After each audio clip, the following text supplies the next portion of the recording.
There's a sleep technique that costs nothing and produces deeper, more restorative sleep than any pharmaceutical product ever developed. Not slightly more restorative, categorically different. The kind of deep that leaves you waking before the alarm, thinking clearly within minutes, feeling rested in a way that 8 hours of broken or medicated sleep never produces. Not a supplement, not a breathing exercise.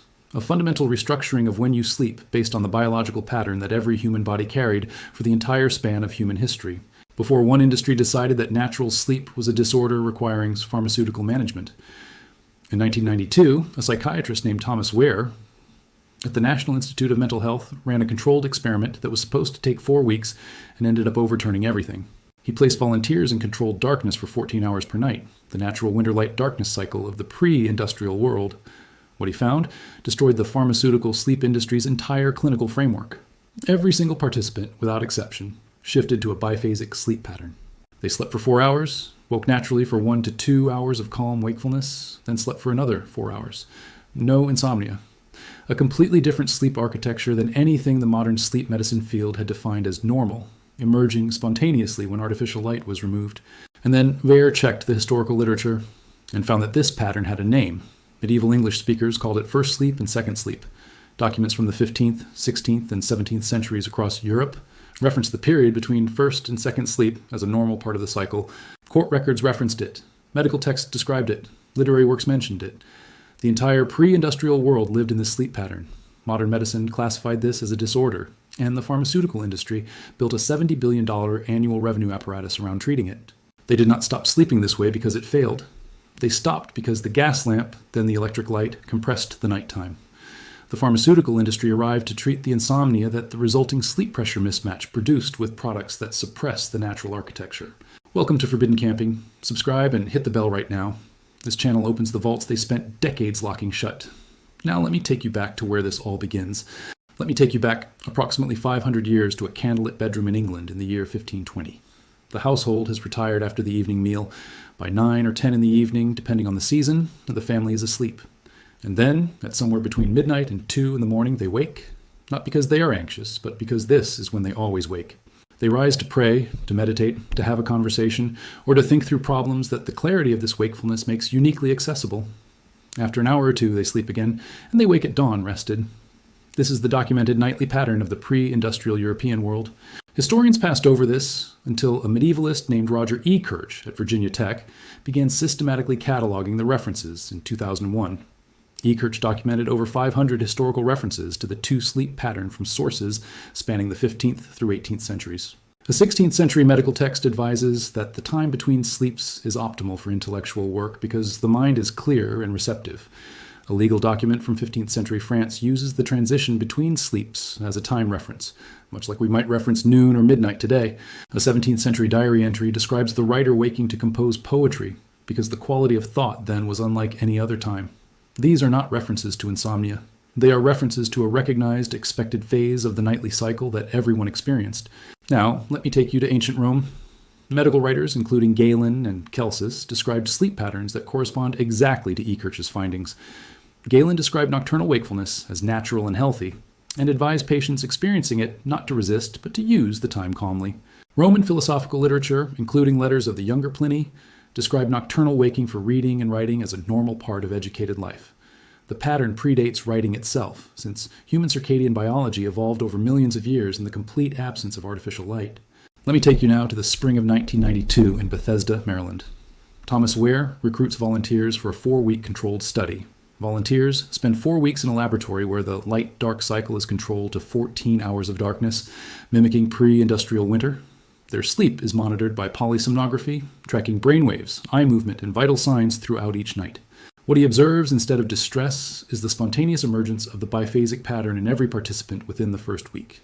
The participants sleep for 4 hours, experience calm wakefulness for 1 to 2 hours, then sleep for a second 4-hour period.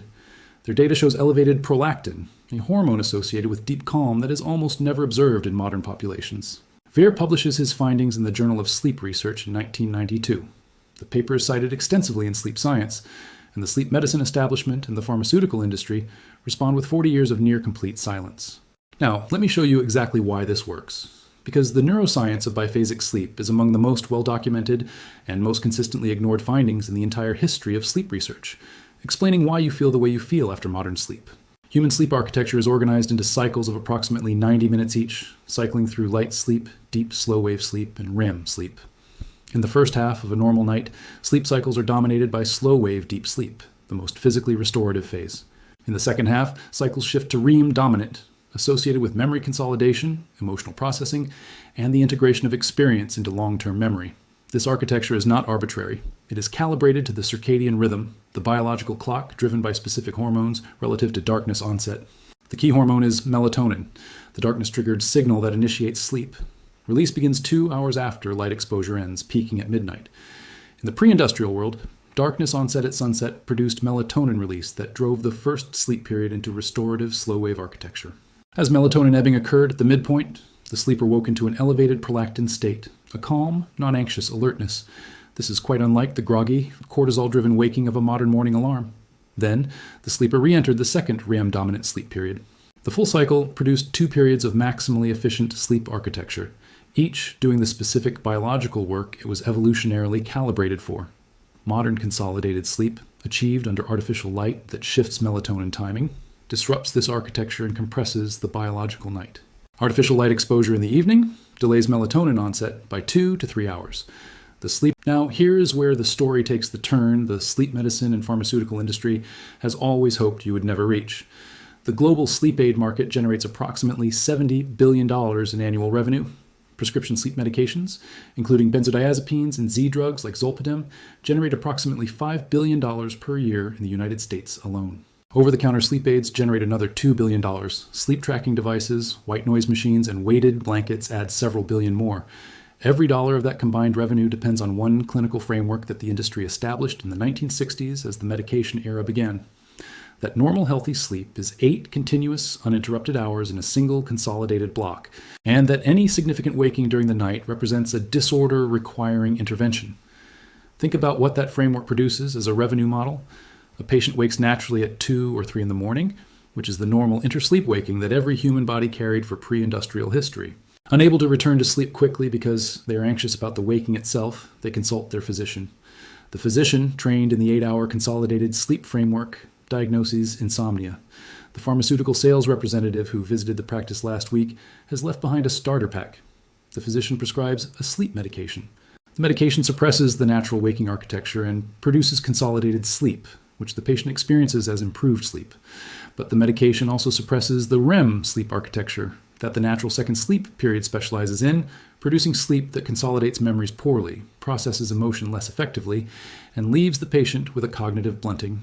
The prescribing physician attributes this to the underlying anxiety disorder rather than to the medication's disruption of natural sleep architecture. The patient stays on the medication. The prescription renews, the revenue continues. A framework that correctly identified the intersleep waking as normal biological behavior would have prevented the initial prescription. It would have directed the patient toward practices that align with natural sleep architecture rather than suppress it. It would have eliminated the entire clinical pathway that produces the insomnia diagnosis, the medication trial, and the long-term prescription relationship. That framework exists. Thomas Weir published it in 1992. Roger Ekirch documented 500 years of historical evidence for it in 2001. The chronobiology literature has confirmed the biphasic sleep architecture's neurochemical basis in dozens of subsequent studies. And the sleep medicine establishment, whose clinical training is substantially funded by pharmaceutical industry grants, has integrated none of these findings into its primary care treatment protocols for insomnia. But here is what the pharmaceutical industry's control of sleep medicine clinical training could not suppress.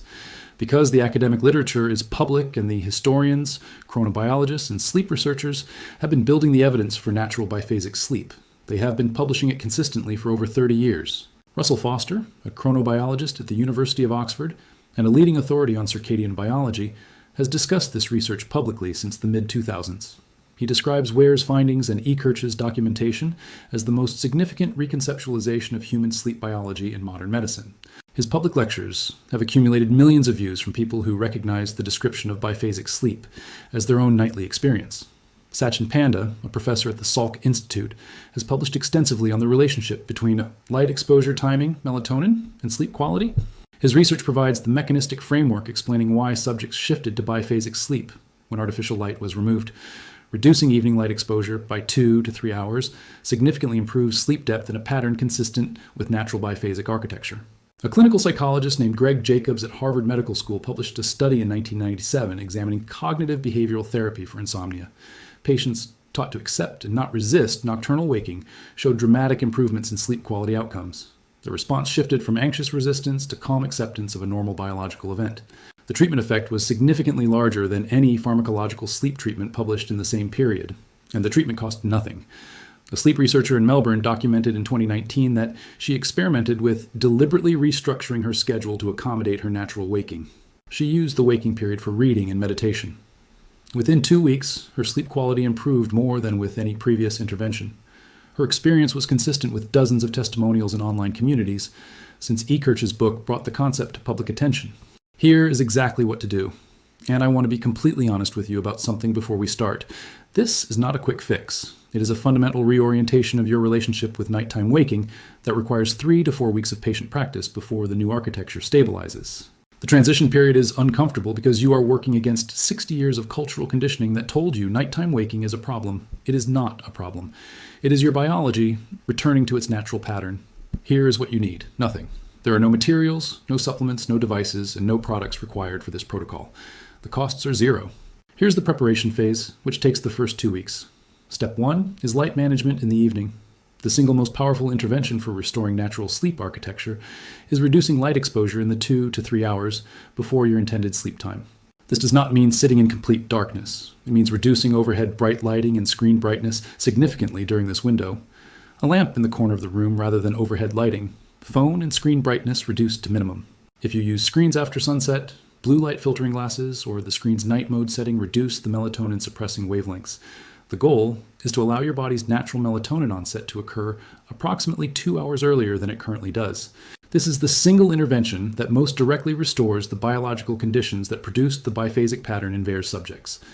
Step 2 is shifting your sleep timing earlier. Most modern adults have a sleep timing that is biologically 2 to 3 hours later than pre-industrial patterns. Moving your sleep onset time 1 hour earlier during the 2-week preparation phase begins to realign your circadian timing. Step 3 is accepting and not resisting your natural waking time. If you wake naturally after 3 to 5 hours of sleep, this is not insomnia. Do not look at the clock. Do not lie anxious, calculating how many hours remain until your alarm. Do not reach for your phone. This is your first sleep completing its natural cycle. Here is the active protocol, beginning in week 3. When you wake after your first sleep period, do not lie in bed anxious about returning to sleep. Instead, rise calmly. Use the waking period for quiet, low-stimulation activity. Read a physical book by low light. Write in a journal. Meditate. Pray. Think through a problem. Have a quiet conversation with a partner who is also awake. The specific activity is less important than the quality of the engagement. Calm, present, not anxious. This is the prolactin-elevated state that Rare documented. It has a characteristic quality that people describe as peaceful, creative, and clear. Do not use bright lights or screens during this period, as they will terminate the prolactin state and interfere with the return to sleep. After 45 minutes to an hour and a half of this quiet waking period, return to bed. You do not need to force sleep. The return to sleep will occur naturally as the second sleep period's neurochemical conditions reassert themselves. Allow yourself to sleep until natural waking, ideally without an alarm, though practical demands may require one for the second sleep period's conclusion. The total sleep time in this pattern, 4 plus 4 hours with an intervening waking period, is 8 hours. The quality of that 8 hours is categorically superior to 8 hours of compressed, artificially consolidated sleep achieved under bright light. Practical scheduling. If you sleep at 10, you wake around 2. The second sleep will last until approximately 6 in the morning. This schedule is compatible with standard morning commitments. Preparation shifts will move your waking time to a compatible range. The protocol costs nothing. The preparation requires nothing except a dimmer switch and the willingness to read a book before bed. The result is the sleep quality that every human being was biologically designed to experience. Some knowledge does not disappear because it failed. It disappears because the revenue model built to profit from its absence is large enough to make the silence financially sustainable. Thomas Ware sat in a sleep laboratory in Bethesda in 1992 and watched his volunteers spontaneously recover a sleep pattern that the entire culture around them had forgotten existed. He saw their prolactin levels. He saw the calm on their faces during the intersleep waking period that his polysomnography equipment could only partially capture. He published his findings and waited. He is still waiting. Roger Ekirch spent 20 years in historical archives reading court records and diary entries and medical texts from the pre-industrial world and found 500 references to a sleep pattern that the entire modern sleep medicine literature had classified as pathological without ever once consulting the historical record. He published his book and watched it become one of the most significant contributions to sleep science in decades. Your ancestors did not experience what you experience when you wake at 2 in the morning and lie anxious in the dark, calculating sleep debt. They got up. They lit a candle. They prayed or read or thought or made love or talked quietly to their spouse in the particular clear-headed calm of the intersleep waking that their bodies had been delivering every night since the first human lay down in darkness. And they did not call it insomnia. They called it being awake between sleeps. The sleeping pill that suppresses this natural waking does not improve your sleep. It suppresses the transition between a physiological process your body designed over millions of years. The prolactin-elevated calm is not a problem to be eliminated. It is a feature of human neurobiology that you have never been told you are supposed to experience. The technique costs nothing. The knowledge to implement it is in Wehr's 1992 paper, in Ekirch's 2005 book, and in 500 years of historical documents. If this vault changed how you feel about the waking that happens at 2 in the morning, subscribe and share this with someone who deserves to know that the deepest sleep of their life does not require a pharmaceutical. It requires remembering what their great-great-grandmother knew every night by candlelight. The next vault opens soon, and what is inside will change how you look at every dead car battery you have ever jumped and abandoned.